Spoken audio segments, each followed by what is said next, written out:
Good morning सबैजनालाई। सर्वप्रथम त नजिकै गरेको विजया दशमी, शुभ दीपावली तथा छठ पर्वको सम्पूर्णमा शुभकामना।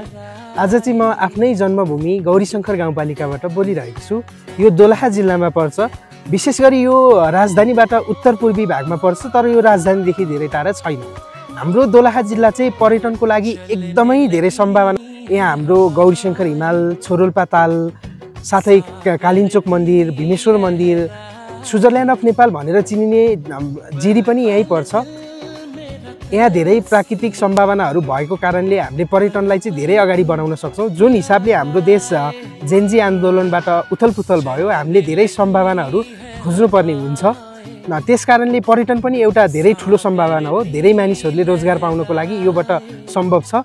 आज चाहिँ म यस गौरीशङ्कर गाउँपालिका आफ्नै घरको छेउमा छु। यहाँ चाहिँ अब हाम्रो बच्चैदेखि हुर्केको बढेको ठाउँ भएको हुनाले हामीलाई यहाँको हावा पानी, गोरेटो, बोट बिरुवा सबैसँग साथी जस्तो भावना हुन्छ।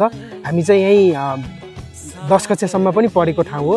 त्यसैले अब आज चाहिँ म रातभरिको वर्षातपछि यहाँ देखिएको केही दृश्यहरू, हाम्रो घर नजिकैबाट देखिने दृश्यहरू देखाउन गइरहेको छु। त्यसैले पर्यटनको लागि पनि यो एकदमै महत्त्वपूर्ण छ। हाम्रो दोलखा चाहिँ विकासको सम्भावना खोज्ने हो भने हामी त्यस्तो टाढा जानु पर्दैन। हाम्रो देश एकदमै भरिपूर्ण छ स्रोत साधनले। प्राकृतिक सुन्दरता पनि एकदमै धेरै छ। हामीले यस्तो प्राकृतिक सुन्दरताहरू जताततै देख्न सक्छौँ। अब म यहाँ केही भागहरू देखाउन चाहन्छु जुन चाहिँ दोलखाको एकदमै महत्त्वपूर्ण छन्। जुन यो माथिको डाँडा देखिरहेको छ, यो थोरै पारिपट्टितिर चाहिँ स्विजरल्यान्ड अफ नेपाल भनेर चिनिने जिरी पर्दछ। त्यहाँ एकदमै मनोरम दृश्य छ। हामीले चाहिँ यस्तो ठाउँहरूमा होमस्टे साथसाथै केबल कारहरू चाहिँ जडान गर्न सक्यौँ भने हजारौँ मान्छेहरूले रोजगार पाउन सक्छन्। साथै यतातिर देखिरहेको चाहिँ यो हाम्रो दोलखाको सदरमुकाम चरिकोट बजार देखिन्छ यहाँबाट नजिकै, सिधा पर्छ यो हाम्रो घरबाट चाहिँ। साथै अब हामीले आज कालिन्चोकको डाँडा चाहिँ स्पष्ट देखिएको छैन, तैपनि लगभग बादल तलतिर छ, डाँडा पनि देखिरहेको छ। यहाँ चाहिँ कालिन्चोक मन्दिर पर्छ। साथसाथै हामीले गौरीशङ्कर हिमाल पनि देखिन्थ्यो, आज चाहिँ देखिएको छैन।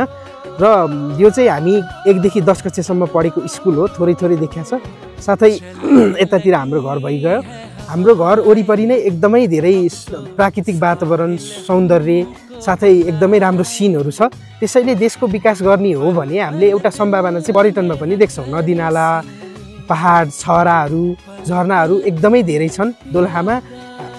1 हप्तासम्म स्पेन्ड गर्छु भनेर आउने आन्तरिक पर्यटक अथवा इन्टरनेसनल पर्यटकहरूले पनि धेरै नै इन्जोय गर्न सक्ने ठाउँ दोलखा पनि हो।